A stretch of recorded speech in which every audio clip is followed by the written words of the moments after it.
This is the coldest place on Earth. Temperatures fall below minus 50 degrees Celsius. Winds tear across the surface at speeds that can exceed 300 kilometers per hour. The air itself is so cold it can freeze moisture before it escapes your lungs. Nothing should survive here. And yet, life does. At the very bottom of our planet lies a continent untouched by cities, untouched by borders, untouched by permanent human control. A place where nature has not been shaped to fit life, but where life has been forced to reshape itself, completely, ruthlessly, brilliantly, to fit nature. Antarctica. 14 million square kilometers of ice, rock, and wind.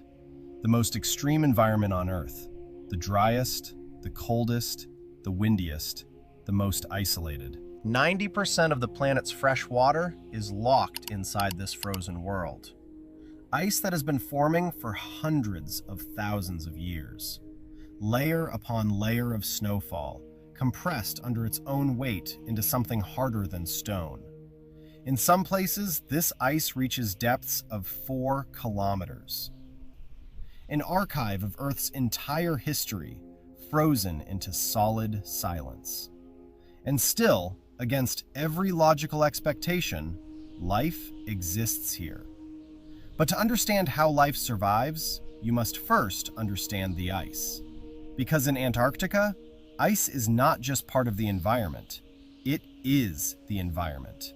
It defines everything. It controls everything. It decides who lives and who dies. Without understanding the ice, its moods, its seasons, its violence, nothing else makes sense. Each year, as winter descends on the southern hemisphere, the ocean surrounding the continent begins to freeze. It starts quietly, a thin skim on the surface, almost invisible, almost nothing. But within days it thickens, within weeks it spreads, starting from the coastline and moving outward in all directions, relentlessly, steadily, covering thousands of square kilometers every single week. The transformation is total. Up to 18 million square kilometers of open ocean becomes solid ice. The continent nearly doubles in size. Think about that for a moment. A sheet of frozen ocean, larger than the entire continent of North America, forms in a matter of months. This is not a slow, gentle process. It is violent. The ice does not simply form and settle. It cracks, it shifts, it grinds against itself with a sound like distant thunder. Pressure ridges form where two plates of ice collide, walls of fractured, jagged, frozen blocks pushed upward by forces too large to comprehend. Some of these ridges rise 5, 10, 15 meters into the air, mountains of ice, built by pressure alone. And beneath the surface, the movement never stops. Ocean currents push the ice from below. Wind drives it from above. Tides pull it apart and press it back together. The ice is always moving, always breathing, always changing. Then, as the sun returns, everything reverses. The warmth reaches the surface. The ice begins to crack, not gently. Massive sections of frozen ocean fracture along invisible fault lines. Sheets the size of countries break apart. Icebergs, some of them carrying ice formed 100,000 years ago, calve away from the continent with a sound like cannon fire and drift slowly northward into the dark ocean. 100,000 years of frozen history, released into the modern world, drifting, melting, disappearing. This cycle repeats every year. Expansion, retreat, growth, collapse. A frozen heartbeat. 60 million years old, still beating. And every living thing in Antarctica must align its entire existence to this rhythm. There is no room for error. There is no margin for miscalculation. Because if you fail to understand the rhythm of the ice, if your timing is even slightly wrong, you do not survive. The ice is patient. The ice is absolute. The ice does not negotiate. At first glance, Antarctica seems empty, a blank white silence, vast, featureless, infinite. But look closer. There, on the horizon, movement, dark shapes, thousands of them, gathered together on the open ice in the depths of winter. Emperor penguins, Aptenodytes forsteri, the largest penguins on Earth, and the only ones that breed in the heart of the Antarctic winter, when the cold is most extreme, when the darkness is most complete, when every other living thing has retreated to somewhere safer, somewhere warmer, somewhere that offers at least the possibility of survival. They choose this, not despite the conditions, because of them. The logic is counterintuitive, but it is precise. By breeding in winter, by laying their eggs in May and hatching their chicks in July, emperor penguins ensure that their young reach full independence in summer, when the ocean is rich with food and the chances of survival are highest. The suffering of the parents is the investment in the future of the chick. 10,000 birds stand together on open ice. No shelter, no protection, no trees, no rocks, no hollows in the ice, only wind and each other. The wind here does not simply blow, it is a physical force. It hits the body like a wall. It drives ice crystals horizontally across the surface, a frozen sandstorm that would strip exposed skin raw in minutes. In gusts, it reaches 150, sometimes 200 kilometers per hour. There is nowhere to hide from it. And yet the penguins do not scatter. They move together. They press against one another, shoulder to shoulder, chest to back, forming a dense, living mass so tightly packed that from above it resembles a single organism rather than thousands of individuals. A living island of warmth, surrounded by a frozen desert. What happens inside that mass is one of the most remarkable natural phenomena on Earth. Each individual bird radiates heat. Trapped between thousands of other bodies, that heat has nowhere to go. The temperature inside the huddle rises dramatically, positive 30 degrees Celsius at the core, while the air outside is minus 50, an 80-degree difference. Maintained not by any external structure, not by any artificial heat source, but purely by the combined body heat of 10,000 birds standing together. But the huddle is not static. It moves, constantly, slowly, with extraordinary precision. Those on the cold outer edge lean inward, pressing forward, taking tiny shuffling steps toward the center. Those in the warm center are gradually pushed outward by the collective pressure. An endless, slow rotation. No leader, no command, no individual directing the movement. Just instinct. A system so perfectly refined over millions of years that it operates without instruction. Each bird takes its turn on the edge. Each bird takes its turn in the warmth. Equal suffering, equal reward. Collective survival, in its purest, most fundamental form. And while this is happening, each male is carrying an egg, not in a nest. There are no nests here. The egg rests on the surface of the male's feet, protected from the ice by a fold of skin and feathers, the brood pouch. Warm, sealed, safe.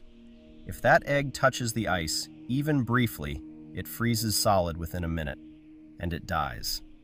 So the male stands, hour after hour, day after day, week after week, in total darkness, without eating, without drinking, holding that egg above the frozen surface with a focus so complete, so absolute, that it becomes the entire purpose of his existence.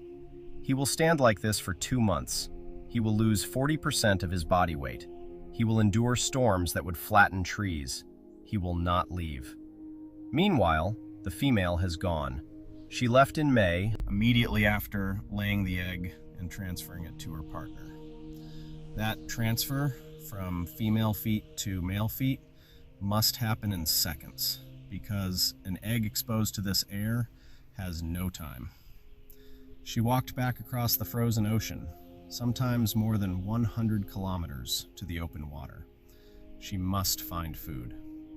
She dives into the Southern Ocean, hunting fish, squid, krill, rebuilding the energy reserves that producing the egg has consumed. 9 weeks at sea, hundreds of kilometers of open ocean. And then she turns back. She navigates across featureless ice in the dark toward a colony of 10,000 birds that all look identical. And she finds him, not just the colony, her partner, among 10,000 identical birds. She does it with sound. Each emperor penguin has a unique vocal signature, a 2-note call, individual as a fingerprint, memorized by both partners before the female left and preserved through months of separation. As she approaches the colony, she calls. He answers. From somewhere inside those 10,000 bodies, his voice reaches her, and hers reaches him. Call and response. 2 voices, finding each other across the dark and the noise and the cold, with a precision that should not be possible, but is. She reaches him. She has food. The chick, which hatched just days before she returned, sustained briefly by a small amount of fluid the father produces in his throat, receives its first real meal. The male, free at last after 2 months of motionless fasting, makes his own journey to the sea. They trade places, feed and fast, return and leave. The chick grows. This is not just survival. This is survival balanced on the absolute edge of failure. Every detail calibrated, every timing precise, every behavior shaped by millions of years of consequence. One mistake, one miscalculation, one delay, and the chain breaks, and the chick does not survive. This is Antarctica. There is no margin. There is only precision or death. And beneath the surface of the ice, another world exists entirely, a world hidden from sight, a world of pressure and darkness, a world that most living things never enter and could not survive if they did. This is where the Weddell Seal lives, Leptonychus weddellii, the southernmost mammal on Earth. Unlike the penguins, who must endure the surface, the Weddell Seal has retreated below it. Beneath the ice that would kill most creatures, it has found something unexpected. Refuge. The water beneath the ice is cold, brutally cold, close to -2 degrees Celsius, the freezing point of salt water. But it is stable. There is no wind down there, no driving ice crystals, no howling storms, just cold and dark and silence. A strange kind of shelter, but the seal still needs to breathe. And that creates a problem, because in winter, the ocean above is sealed, meters of solid ice, unbroken. So the seal creates its own access point, using its teeth. It chews through the ice, again and again, returning to the same holes, gnawing at the edges where new ice tries to form, keeping them open, just barely open, against the relentless freezing. Without those holes, it drowns. This is not a one-time effort. It is constant, every day, every hour. Its life, the continuation of its life, depends entirely on those small openings in the ice, and the cost is visible. Over years, over decades, the constant grinding wears them. Seals teeth down, not gradually, continuously. The teeth of an old Weddell seal are worn almost to the gum line. A physical record of survival, written in bone. But once beneath the ice, the seal becomes something else, something extraordinary. A master of an environment most animals could never enter. It dives deep, not just a few meters, hundreds of meters below the surface, 600 meters or more, descending into a darkness so complete that no sunlight reaches it, into pressure that would crush an unprotected human body. It stays submerged for more than an hour on a single breath. One breath.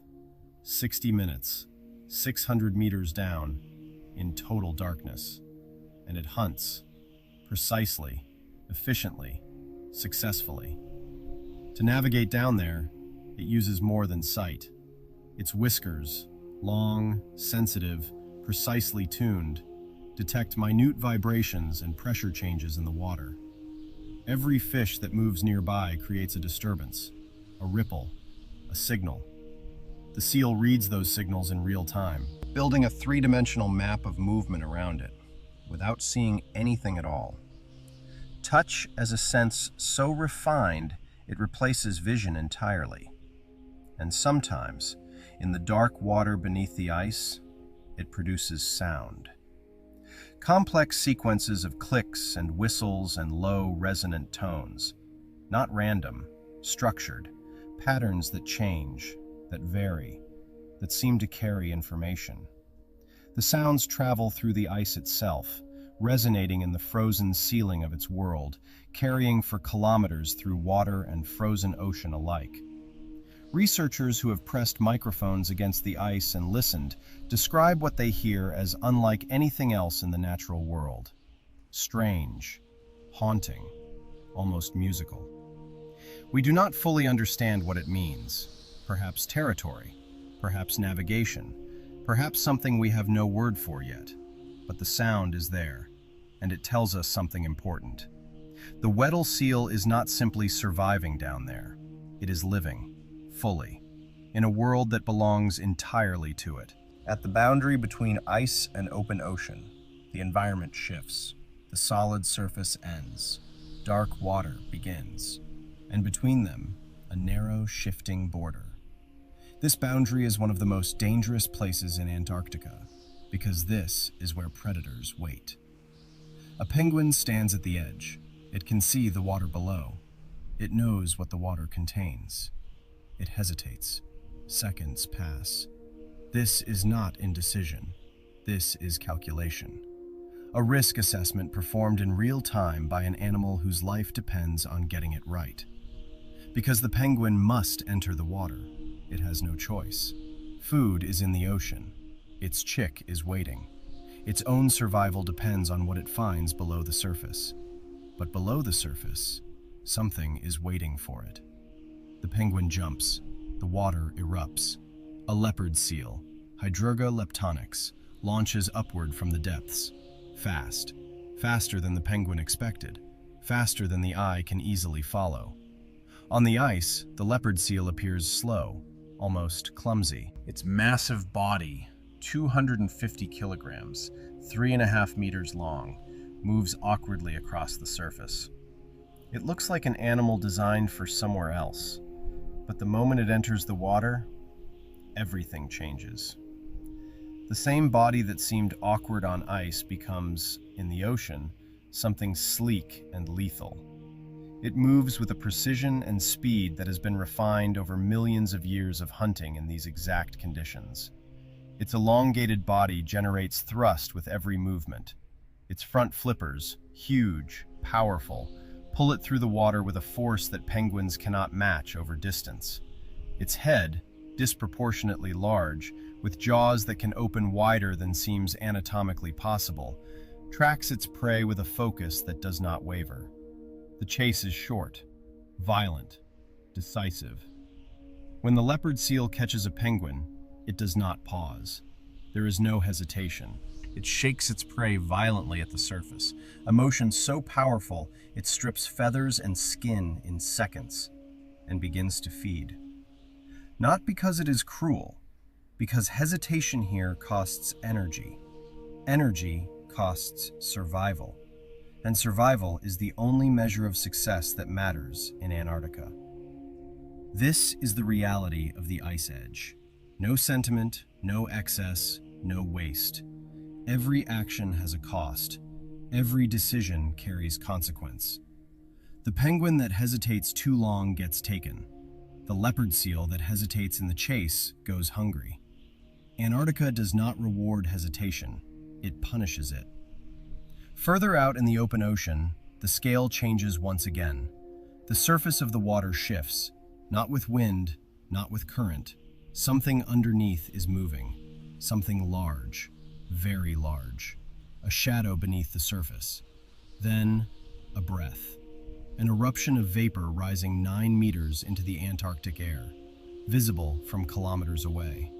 The blue whale, Balaenoptera musculus, the largest animal to ever exist on this planet. Not the largest alive today, the largest that has ever lived in the entire history of life on Earth, up to 30 meters long, weighing more than 180 tons, a heart the size of a small car, beating 8, sometimes 10 times per minute, blood vessels wide enough for a child to swim through, a tongue that weighs as much as an elephant, an animal so large, so far beyond ordinary biological scale, that standing next to one would feel less like encountering an animal and more like standing at the base of a building. And this animal, the greatest creature that has ever lived, comes to Antarctica to eat something you could hold between 2 fingers. Krill, Euphausia superba, a crustacean roughly 5 centimeters long, translucent, pink, almost weightless. Individually, nothing. But individually is not how krill exist. In the cold, nutrient-rich waters of the Southern Ocean, in summer, when phytoplankton blooms turn the surface green and the food chain ignites, krill gather in swarms of a scale that is difficult to describe without it sounding like exaggeration. Billions of individuals, moving together, swarms that stretch for kilometers, so dense that in places they turn the surface water orange-red, visible, clearly, unmistakably, from space. The blue whale moves into a swarm. It opens its lower jaw, a jaw that drops nearly 90 degrees, converting the whale's head into something resembling an enormous underwater scoop. It accelerates. One lunge, a single movement lasting just a few seconds, and in that moment, it engulfs up to 90 tons of water and the millions of krill suspended within it. Then, slowly, powerfully, it closes its mouth and pushes the water back out through the baleen plates. Hundreds of overlapping plates of keratin, flexible, fringed, hanging from the upper jaw like a massive natural filter. The water pours back into the ocean. The krill remain, millions of them, swallowed in a single breath. The blue whale will repeat this again and again, consuming up to 4 tons of krill in a single day. 4 tons of something the size of your thumb. This is how the largest animal on Earth is fed, not by hunting larger prey, not by speed or strategy or predatory intelligence, but by patience and abundance, and a body perfectly engineered to harvest the smallest things in enormous quantity. And it works. For 60 million years, it has worked. But the blue whale carries with it a warning that goes beyond the wonder. Because in the 20th century, within living memory, these animals were almost erased from the planet entirely. Industrial whaling, factory ships, explosive harpoons. In less than 60 years, between 1900 and 1960, more than 360,000 blue whales were killed in the Southern Ocean alone. 360,000. Out of a population that may have numbered close to 300,000 animals to begin with. The mathematics are stark. By the time commercial whaling was banned, the global blue whale population had been reduced to perhaps a few hundred individuals. A few hundred out of 300,000. The species was not gone, but it was close enough that the difference felt like semantics. Today, the population is recovering, slowly, cautiously, generation by generation. Current estimates suggest somewhere between 10 and 25,000 animals remain, a fraction of what once existed. Still classified as endangered, but moving carefully in the right direction. Every blue whale alive today is a direct survivor of that near extinction. Every one of them carries in its genes the narrowness of what was almost lost. And every time one of them breaks the surface, that great column of breath rising into the Antarctic sky, it is both a miracle and a reminder. A reminder of what happens when the largest creatures on Earth encounter the most destructive force nature has ever produced: us. But beneath the whales, beneath the seals, beneath the penguins, there is something even more important, something invisible, something most people never think about. The krill, those tiny pink crustaceans that the blue whale consumes by the ton, are themselves not the foundation. They are Only one layer above it. Beneath the krill is something smaller still: phytoplankton. Single-celled organisms, invisible to the naked eye, so small that a single teaspoon of Antarctic seawater may contain millions of them. They exist in the thin layer of sunlit surface water. They absorb sunlight, they absorb carbon dioxide, and through photosynthesis, they convert that energy into organic matter, food, at a scale that sustains everything else. The phytoplankton feed the krill feed everything that feeds on krill, and the blue whale, the largest animal ever to live, is ultimately just the top of a chain that begins with something no human eye can see. Remove the phytoplankton, the krill collapse. The krill collapse. The penguins starve. The seals starve. The whales have no reason to come south. And the entire ecosystem, this ancient, intricate, irreplaceable system, begins to unravel. One invisible organism, that is what it rests on. And beneath the sea ice, coating its underside in pink and gold and brown, are the ice algae, the first photosynthesizers of spring. As the sun returns and its light begins to penetrate the thinning ice, these algae bloom first, before anything else. They are the signal, the announcement that the productive season has begun. The juvenile krill, which have survived the long Antarctic winter on the very edge of starvation, reach up to feed on them. The chain reignites, one link at a time, from the smallest thing first. This is the lesson Antarctica teaches, if you are willing to look past the penguins and the whales and the breathtaking scale of it all. The most dramatic life depends entirely on the least visible life. The emperor penguin standing in the blizzard, its feet on the ice, its egg against its body, is ultimately sustained by organisms too small to see. The blue whale, 30 meters of living miracle, eats something barely larger than a grain of rice. The foundation of everything here is invisible, and it is fragile.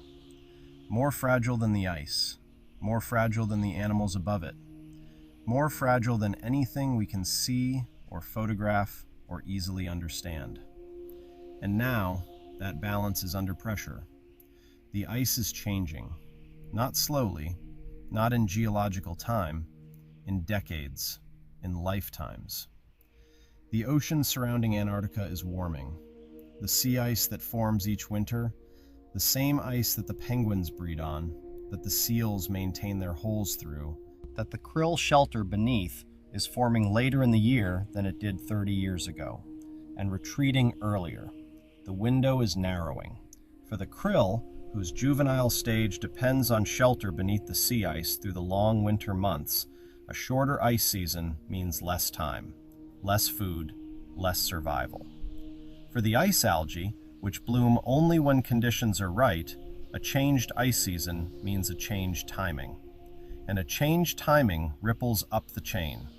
For the penguins, whose entire reproductive strategy is calibrated to a specific seasonal rhythm, any disruption to that rhythm is not merely inconvenient, it is dangerous.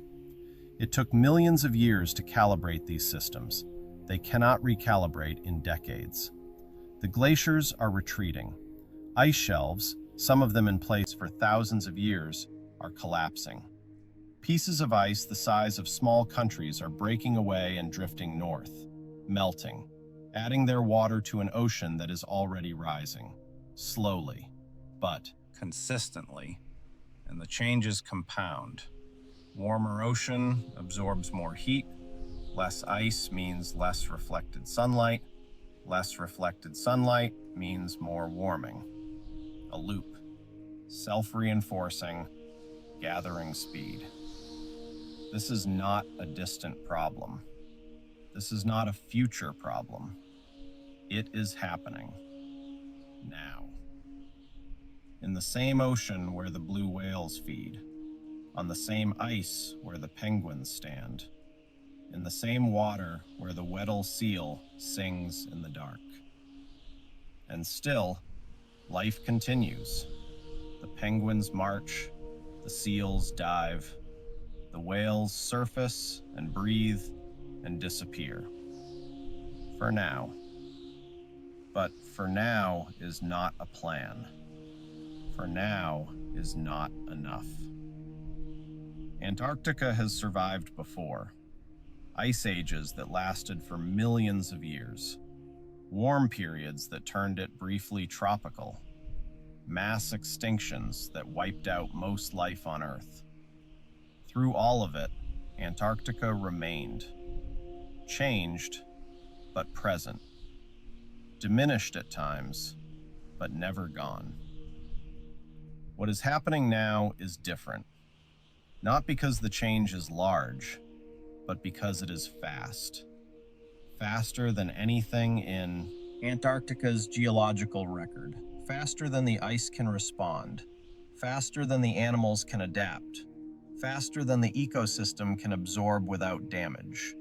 And driven by something Antarctica has never faced before. Not a shift in Earth's orbit, not a change in solar output, not a natural fluctuation in the carbon cycle, but by a species.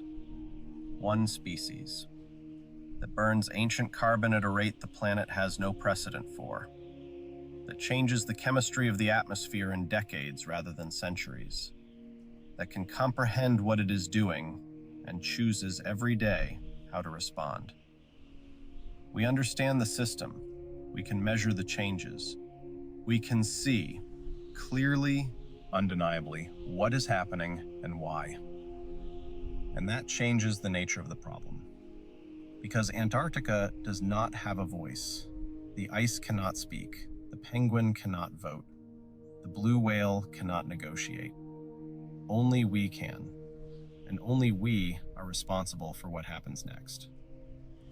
This frozen continent seems distant, unreachably remote, a place most people will never see. But its influence is everywhere. It drives ocean currents that regulate temperature across the entire planet. It reflects sunlight that keeps global temperatures stable.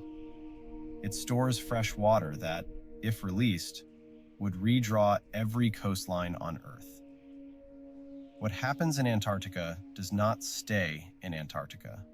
It flows outward, into every ocean, into every weather system, into the atmosphere above every city and every farm and every coast on Earth. This is not a local problem with a local consequence.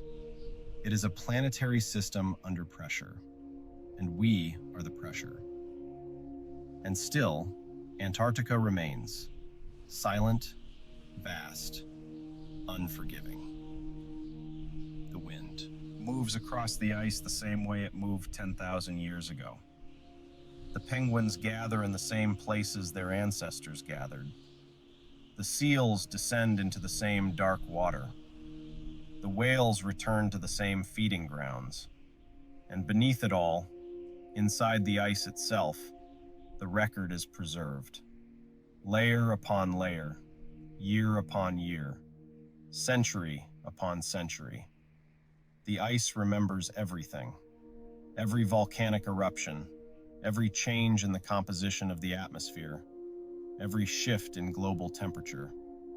Preserved in bubbles, in crystals, in the specific chemistry of each compressed layer. When scientists drill down through the ice sheet and extract cores, they are pulling up pages of a history book that no human ever wrote. 800,000 years of Earth's climate, readable, measurable, undeniable.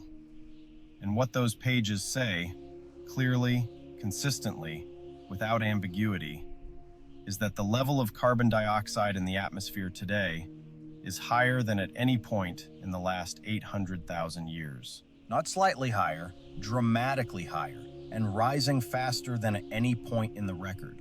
The ice is not neutral. It is a witness, and it is telling us something. The question is not whether we can hear it. The question is whether we are willing to listen. Antarctica does not end. There is no conclusion here, no resolution, no moment where the ice settles and the story closes. This is a living system, ancient, ongoing, unfinished. The emperor penguin standing on the ice right now, in the dark, in the storm, with an egg on its feet, does not know what we know. It does not understand carbon cycles or ice sheet dynamics or global temperature projections. It knows the ice. It knows the cold. It knows the egg on its feet. And it endures, because that is what life does here. Not because it is easy, because it has no other option. And perhaps that is what Antarctica teaches us, more than anything else. Not the statistics, not the science, not even the beauty, but the endurance, the refusal, quiet, absolute, unspoken, to stop, to keep standing, in the dark, in the cold, on the ice, with the egg on its feet, because it must. The future of Antarctica is not yet determined. The story is still being written. Right now, in the measurements scientists take from research stations buried in ice, in the water temperature readings from sensors drifting in the Southern Ocean, in the satellite images that track the sea ice year by year, in the decisions made or not made by the species responsible for the changes underway. Antarctica remains, waiting, patient in the way that only ancient things can be patient, silent in the way that only vast things can be silent. A place where life does not simply exist, it endures, against the ice, against the cold, against the impossible. And the story is not over, because the future of Antarctica is still being written right now by us.